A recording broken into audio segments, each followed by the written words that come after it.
Bismillahirrahmanirrahim. Assalamualaikum warahmatullahi wabarakatuh. Alhamdulillah, bersyukur sekali satu hari yang Allah izinkan kepada kita semuanya untuk kembali belajar, mengkaji Al-Quran, mengkaji ilmu agama, dan semoga Allah ridho dengan semua ikhtiar kita ya anak-anak ya. Semoga Allah juga mencatat semua amal kita dengan catatan kebaikan di sisi Allah. Amin Allahumma amin. Baik anak-anak, untuk pagi hari ini Tarbiyah Quraniyah, Ustazah ingin menyampaikan satu materi tentang fikih ya. Nah, fikih ini berkaitan dengan puasa. Kalau kita kemarin sudah belajar tentang sholat, maka hari ini kita menambah satu lagi ilmu tentang puasa. Fikih di bab puasa yang sudah ada di hadapannya, silakan dibuka di halaman 102 ya. Ar-Rasyad kelas 3 102 ya. Anak-anak yang dirahmati Allah, yang Ustazah sayangi karena Allah, insya Allah kegiatan puasa bukan suatu hal yang asing untuk kita semuanya ya. Kalian semuanya pasti sudah pernah melakukannya, baik puasa yang wajib di bulan Ramadan maupun puasa sunnah ya. Ustazah tahu di antara kalian sudah pernah melakukan puasa sunnah ya, di antaranya ada Senin Kamis, ada puasa Ayamul Bid mungkin ya, dan mungkin juga pernah kalian puasa sunnah di bulan Zulhijjah ya, kemudian di bulan Muharram ya, bahkan mungkin ada yang puasa Daud mungkin ya. Masya Allah, tabarakallah. Baik anak-anak, mungkin kita sudah pernah melakukan kegiatan-kegiatan puasa menahan lapar dari terbit fajar hingga matahari terbenam ya. Tapi mungkin di antara kita ada juga yang belum tahu kenapa kita harus memperhatikan ilmu tentang puasa ini ya. Artinya Ustazah berharap jangan sampai kita sudah puasa, sudah menahan lapar dan haus ya, sudah menahan semua hawa nafsu kita, tapi ternyata kita lupa ya, kita lalai bahwa kita ternyata tanpa kita sadari kita sudah melakukan perbuatan-perbuatan yang mungkin gitu ya bisa membatalkan puasa kita, bahkan pahala puasa kita. Naudzubillah ya. Semoga tidak. Setelah ini kita tahu dan kita akan berusaha melakukannya.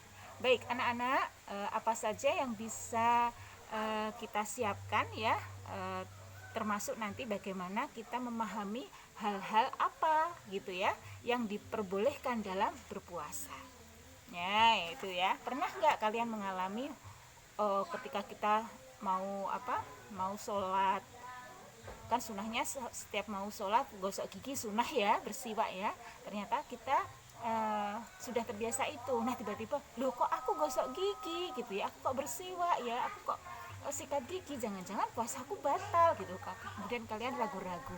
Nah ya, hari ini kita akan mengetahui apa saja yang bisa yang hal-hal yang boleh dalam berpuasa ya, dan itu tidak membatalkan puasa kita.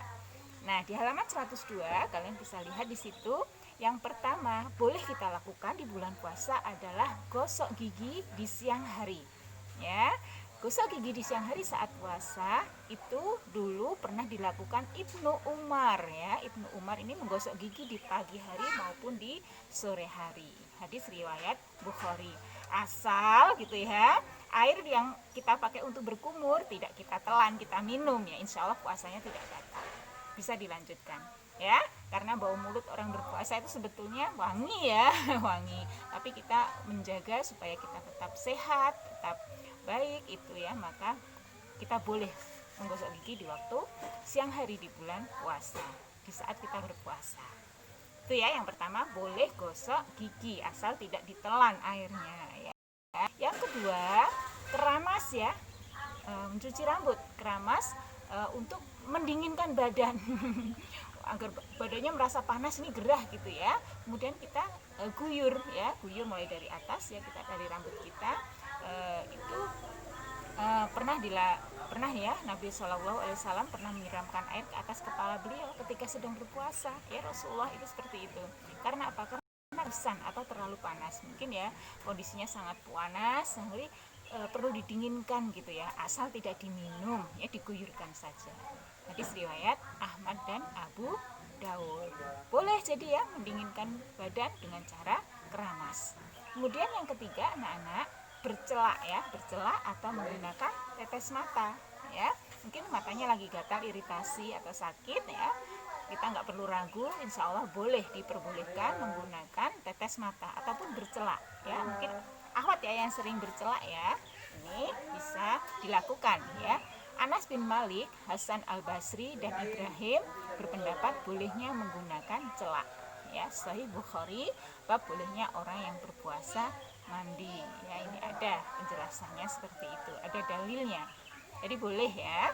Kemudian yang keempat, suntikan atau infus ya. Sakit-sakit mungkin kita butuh disuntik ya atau diinfus gitu ya, kita boleh melakukan itu meskipun kita sedang berpuasa. Yang kelima, mencicipi makanan ya, sekedarnya ya, hanya di ujung lidah, mungkin setelah itu kita keluarkan ya, artinya tidak ditelan, itu insya Allah diperbolehkan. Jadi hadis riwayat Bukhari, orang yang berpuasa boleh mencicipi cuka atau makanan lainnya selama tidak masuk ke kerongkongan, selama tidak kita telan ya, hanya di ujung lidah saja untuk mencicipi. Mungkin ibu-ibu ya, umi-umi kita saat menyiapkan makanan untuk berbuka, biar tidak mengecewakan ya, rasanya bisa dicicipin, boleh ya. Kemudian yang keenam, anak-anak mengambil darah untuk tujuan analisis ya, atau untuk donor darah ya, jika tidak dikhawatirkan melemahkan badan. Jadi aku sedang puasa tapi aku ingin donor darah begitu ya, aku sedang berpuasa tapi ternyata dibutuhkan untuk meneliti begitu ya, darahnya diambil ya, tujuan medis ya, tujuan untuk mencari analisa ya dari kesehatan kita ataupun donor darah, itu diperbolehkan ya,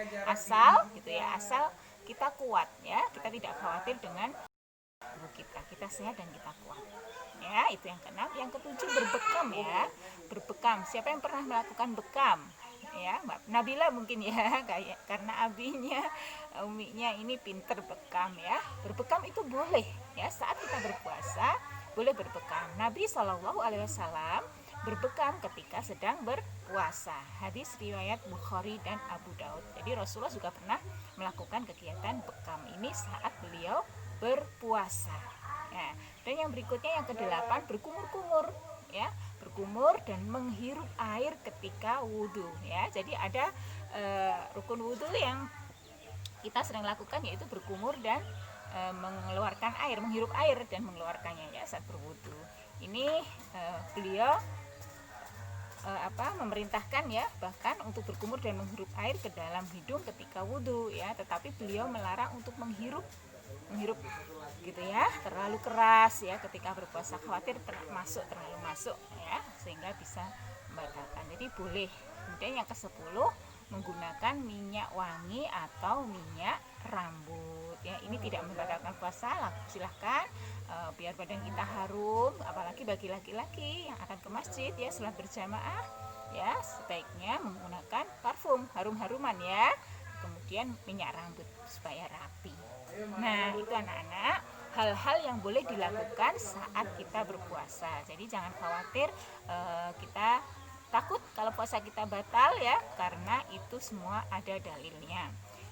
Untuk kalian silahkan nanti dibaca kembali mulai halaman 102, kemudian dikerjakan ayo berlatih ya, ayo berlatih di halaman 103. Kalian kerjakan saja di buku, kemudian minta nilai minta nilai penilaian kepada ayah ataupun bunda ya, kepada orang tua kalian. Tidak usah dikirimkan ke Ustazah Leni, kalian minta tanda tangan atau nilai dari orang tua ya. Semoga itu bisa membuat kalian lebih bersemangat lagi. Terima kasih anak-anak sudah menyimak penjelasan dari Ustazah. Selamat belajar ya, tetap semangat. Kita niatkan semuanya karena kita ingin semakin disayang oleh Allah Subhanahu wa taala ya, dan Allah berkenan menggolongkan kita semuanya menjadi ahlul Quran. Tabarakallah. Billahi taufiq wal hidayah, wa ridha wa inayah. Wassalamualaikum warahmatullahi wabarakatuh. Salam dari sekolah ya. Ustazah lagi di playground di tempat mainan ya.